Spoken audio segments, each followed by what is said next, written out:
What's going on, everybody? Welcome back to the PrizePicks Pick Show. 5-6 pick plays today. They're all going to be in the FTN Discord. Let's jump right into the tool. We're going to start with baseball. Do have some NBA picks as well for what could be. You know what? Maybe we've already had the most exciting series of the playoffs with the Knicks and Sixers. My Sixers coming up short. This Denver-Minnesota series could be just as good, and it won't be anywhere near as stressful for me. So really looking forward to watching that. That kicks off tonight, 7 o'clock Eastern. So lots of great sports ahead today. We've got baseball throughout the day. Let's jump right in.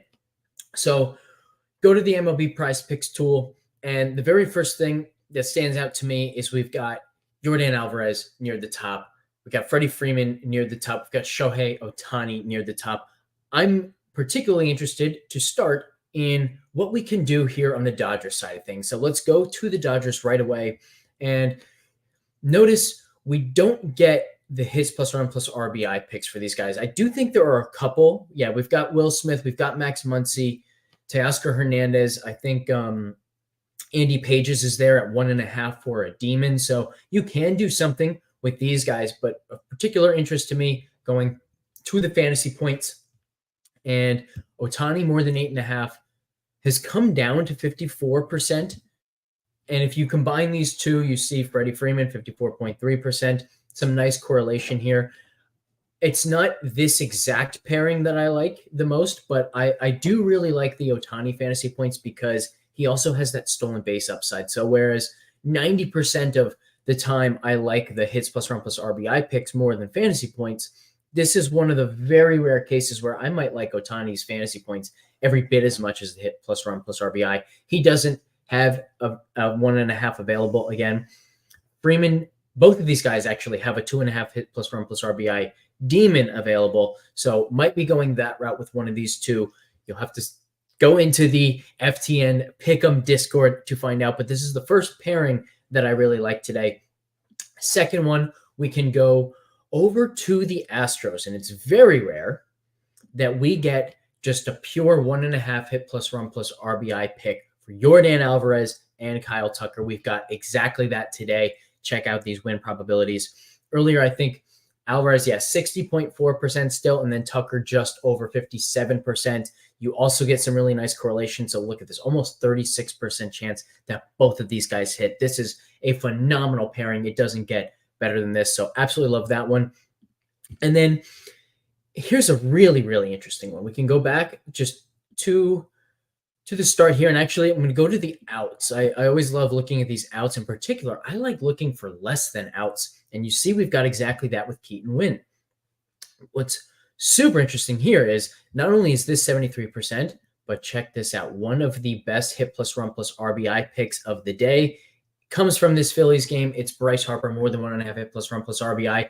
Look at this correlation bonus. Have you seen a 5% correlation bonus before? Probably not. This is absurdly good, and it makes a ton of sense, right? Like if Harper comes in, it's not just about what if Harper does well, but it's what if guys are on base when Harper comes up? What if guys behind Harper are hitting the ball well?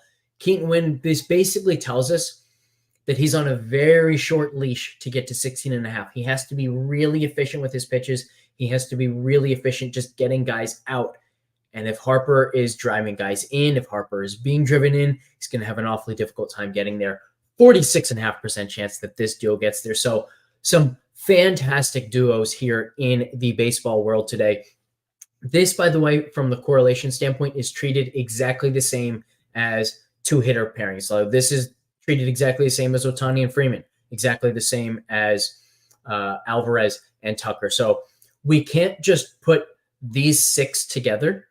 We can't just put these six together, even if one of them is a demon. They will still penalize that. Again, the most we can do, 2 pairs with a demon will get us from 25x to 38x. That's what we're always looking for. So this is a great start. And then we can go over to the NBA PrizePicks tool. A couple more plays here, all from Minnesota.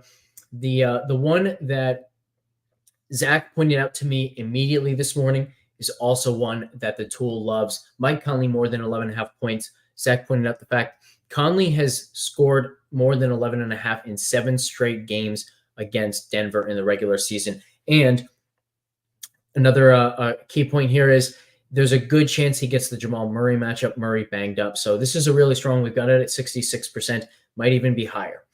The next two are a little bit of just kind of pure conjecture from both myself and Zach. The first one I'm going to go to Karl Anthony Towns. More than, let me get this number right.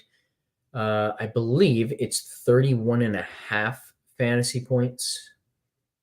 Yeah, more than 31.5 fantasy points for Karl Anthony Towns. And you can see it's not like we have him projected crazy well anywhere, right? Like he's less than on rebounds, less than on points.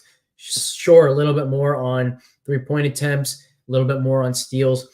This is pure conjecture on my end in two ways. Number one, I think Denver, because they're bigger than Phoenix, I think it's going to lead to Towns playing more just as a baseline in the series. That's going to help him get there. And then we also think that there's a good chance that Denver will send Aaron Gordon towards Anthony Edwards. And if Gordon is on Edwards, that probably means that Porter Jr. is getting the Towns matchup, which means Towns should dominate on the offensive glass if he just gets himself inside the three-point line, gets himself crashing the offensive glass. This could be a really, really good series for Towns. So all of that combined, it could be that he's playing more minutes, so we get the defensive upside that gets him there. It could be that he gets the Porter Jr. matchup, and so the offensive rebounds and the putbacks are there. Lots of different paths where he can get to this 31.5 fantasy points number, and that's why I like the fantasy points more than the points, more than the rebounds, more than points plus rebounds, all these different paths for him. That's why I like the fantasy points. And then finally, Naz Reid. This is a similar one. Again, it's a bigger team, bigger opponent that they're facing, so we could see more Naz Reid off the bench than we saw Alexander Walker in the last series. The other thing here, now we like the 12.5 points plus rebounds. It was 12.0 earlier today. It's gone up to 12.5. That doesn't bother us just yet. So I still really like the 12.5, more than 12.5 points plus rebounds for Naz Reid. And again, this is a little bit just conjecture about what the rotations are probably going to look like, or what we at least expect the rotations to look like in this series. This is the kind of thing that if we get the rotations we expect, then next game he might be at 14.5, 15.5 points plus rebounds. There's the potential this is a huge discount on Naz Reid. The final note I'll make here, probably don't want to play Towns and Reid together. We can play Conley together with either of these guys. We don't want to play Reid and Towns together because one of the paths for Reid is Towns gets in foul trouble. Towns gets in foul trouble. Naz Reid plays extra because of that. And now Naz Reid smashes, but Towns doesn't get there because, of course, he's in foul trouble. So don't want to play these two together, but individually, I really like them.